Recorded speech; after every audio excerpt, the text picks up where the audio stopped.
ମାଓବାଦୀ ନାଁରେ ଚାନ୍ଦା ମାଗି ଧରା ପଡ଼ିଲେ 3 ହେଲେ ଗିରଫ। ନାବାଳକ ଗଲା ସୁଧାର ଗୃହ। ରାୟଗଡ଼ା ଜିଲ୍ଲାରେ ମାଓବାଦୀ ନାଁରେ ଧମକ ଦେଇ ବ୍ୟବସାୟୀଙ୍କଠାରୁ 50 ଲକ୍ଷ ଟଙ୍କା ଚାନ୍ଦା ମାଗିବା ମହଙ୍ଗା ପଡ଼ିଛି। ଏହି ଘଟଣାରେ ଦୋରାଗୁଡ଼ା ପୁଲିସ ଜଣେ ନାବାଳକ ସମେତ 3 ଜଣଙ୍କୁ ଗିରଫ କରିଛି। ସେମାନଙ୍କଠାରୁ ଗୋଟିଏ ବୁଲେଟ୍, ଗୋଟିଏ ବଣ୍ଡଲ ଜିଲେଟିନ୍, 9ଟି ହାତ ବୋମା, ଗୋଟିଏ କମ୍ପ୍ୟୁଟର, ଗୋଟିଏ ପ୍ରିଣ୍ଟର, ଗୋଟିଏ ନକଲି ମାଓ ସିଲ୍, ଗୋଟିଏ ସିମ୍ କାର୍ଡ଼ ଏବଂ 2ଟି ମୋବାଇଲ ଫୋନ୍ ଜବତ କରିଛି। ଏହି ମାମଲାରେ କାଶୀପୁର ବ୍ଲକ କୃପାଖାଲର ବିନୋଦ ବାଗ, ମାଳିଗୁଡ଼ାର ନରେଶ ନାୟକଙ୍କୁ ଗିରଫ କରି କୋର୍ଟ ଚାଲାଣ କରାଯାଇଛି। ମାମଲାରେ ସମ୍ପୃକ୍ତ ନାବାଳକଙ୍କୁ ଜେଜେ ବୋର୍ଡର ହାଜର କରି ବାଳ ସୁଧାର ଗୃହକୁ ପଠାଇ ଦିଆଯାଇଛି।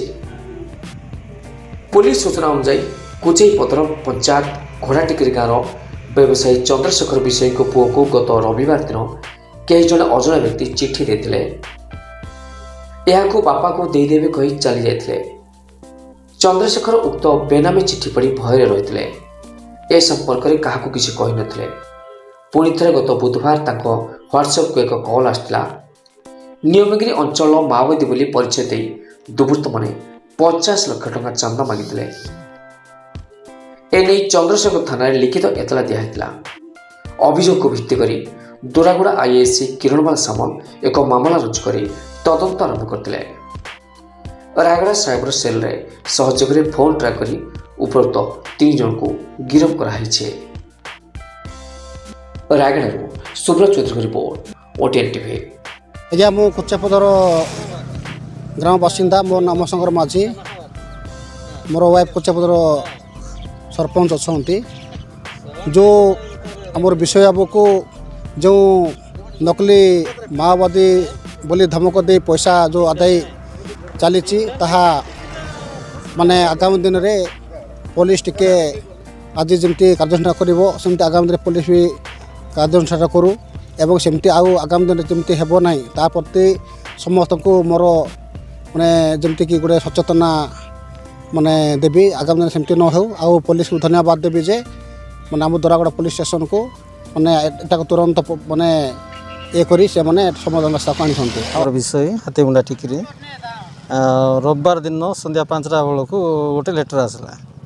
ପୁଅକୁ ଦେଇକରି ଗଲା ଗୋଟେ ପିଲା, ତାକୁ ଦେଖିନଥିଲା।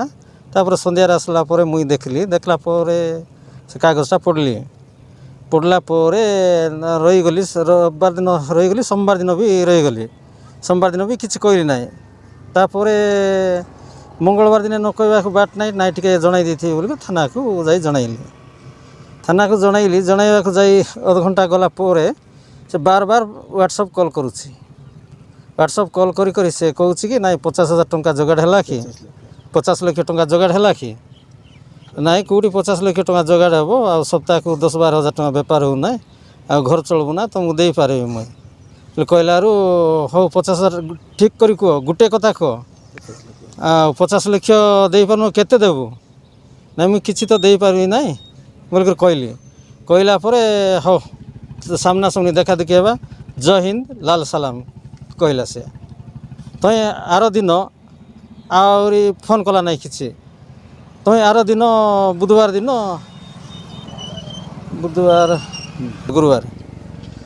ଆଉ ଫୋନ୍ କଲାରୁ ମୁଇଁ ତାକୁ କହିଲି କି 10-20 ହଜାର ଟଙ୍କା ଦେବି, ଆଉ ଯେଉଁଠି ଆଣିକରି ଦେବେ ବୋଇଲେ ସେଠି ଆଣିକରି ଦେବି ବୋଲିକରି କହିଲାରୁ ତ 10-20 ହଜାର ଟଙ୍କା ନା 10 ଲକ୍ଷ 10-20 ଲକ୍ଷ 10-20 ଲକ୍ଷ କେଉଁଠି ଅଛି? ମୋତେ ଖସଡ଼ା ମାଣ୍ଡିଆ ଧାନ ଟିକେ କିଣାକିଣି କରିକରି ଘରେ ବିକାବିକ୍ରି କରୁଛି, ଏତେ ପଇସା କୁଆଡ଼ରେ ଦେବି ବୋଲିକରି କହିଲାରୁ ପଇସା ଦେବୁ ନାହିଁ ତ?